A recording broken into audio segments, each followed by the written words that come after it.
Hey everyone, Joe Robinson here with Ferrum on YouTube. Today I'm joined by Nick Odio, our EVP of Partnerships, to talk about Ferrum's bridge technology. As many of you who are watching this would know, a lot of bridges in the crypto industry have been getting exploited and hacked. Millions of dollars have been getting lost.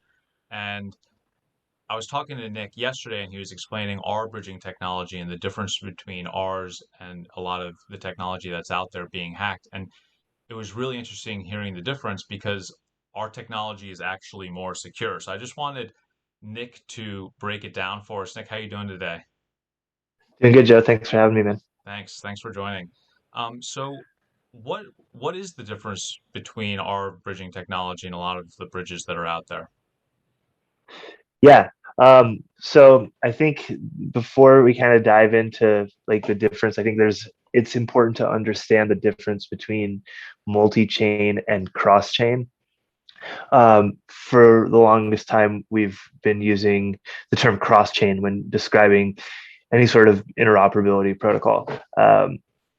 But Vitalik and many of the other greats have, been quoted to say the future is multi-chain or things of that nature. That was Vitalik's quote specifically. So they talk about the future being multi-chain rather than cross-chain. So what does that inherently mean?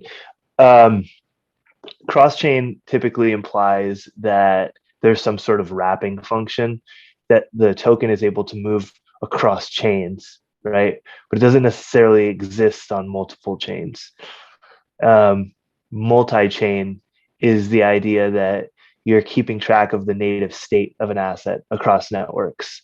So the asset that exists on one network is the asset that exists on another. It's not a wrapped version of it.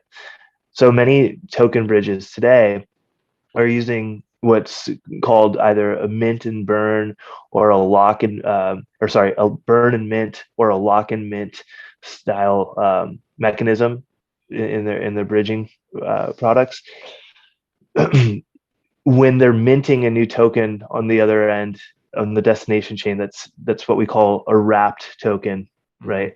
Right. So it's not really taking the token and wrapping it, it's actually taking the token, burning it, or locking it on that origin chain and minting a token that they call a wrapped version of the token on I the other see. end. But what happens when that occurs is that one, the the token that was burned on or locked up on the destination on the origin chain is not the same token that's being minted.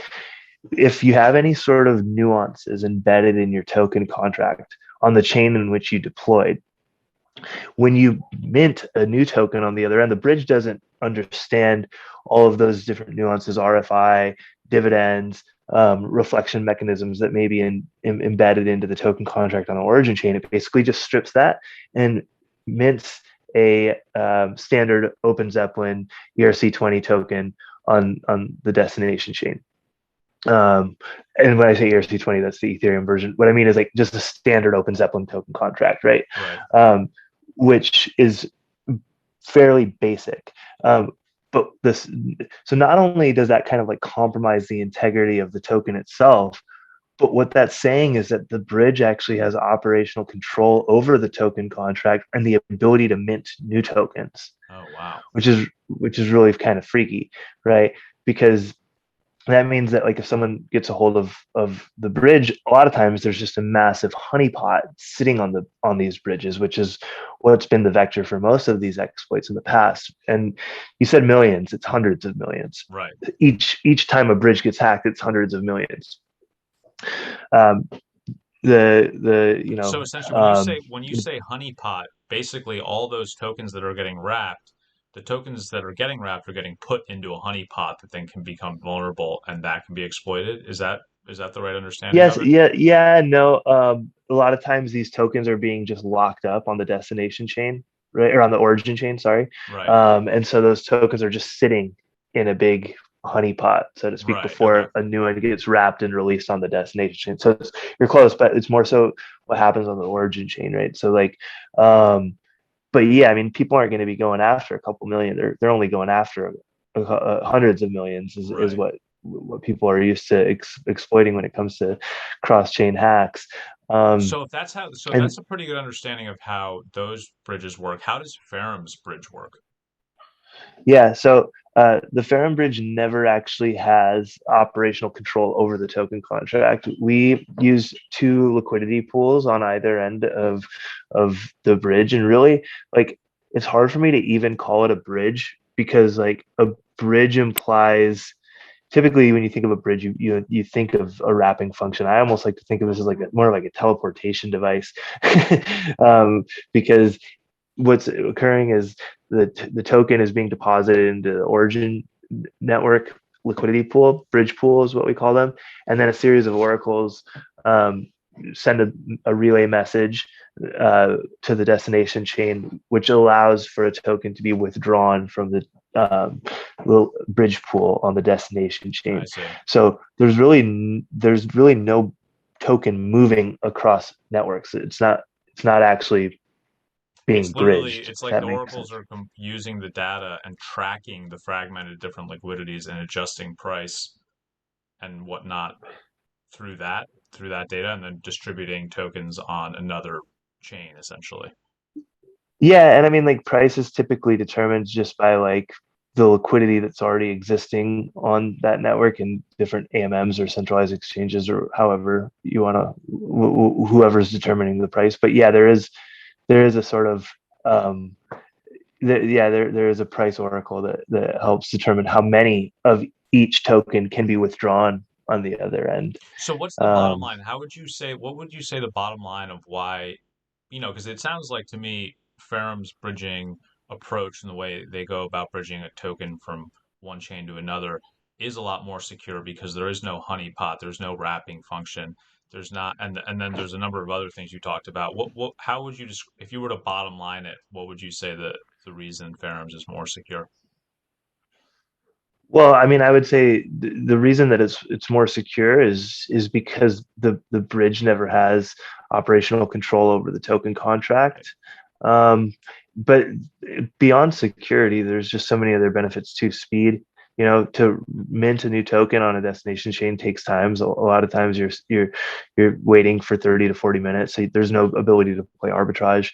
When you wrap a token, you're also subjected to different jurisdictions' regulatory stances on what constitutes a taxable event, Wow. right? So a wrap token is a different token Totally. essentially. Yeah. So when you're Yeah. keeping That's a track of the taxable event. native, That didn't even think about that. yeah, yeah, but when you're keeping track of the native state of the asset across networks, there's a lot more of an argument for it not being Wow.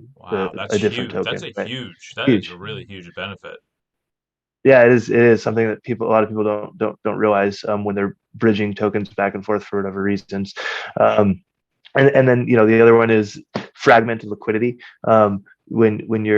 When you bridge a token, I've bridged tokens dozens of times to obscure tokens to a different network, and wound up with a token on the destination chain, and then tried to go sell it, liquidate it, and realize there's no liquidity. And I look at the token holders of that token contract on the network, and I realize I'm like one of like three or four holders on the network who got stuck with this like token that there was never any liquidity for because we're one of like a few holders, right? Right. And then you have to kind of like bridge it back and hope that it shows up as the original I've token been there. on the I've done origin this. chain. I've done the same thing. No, totally.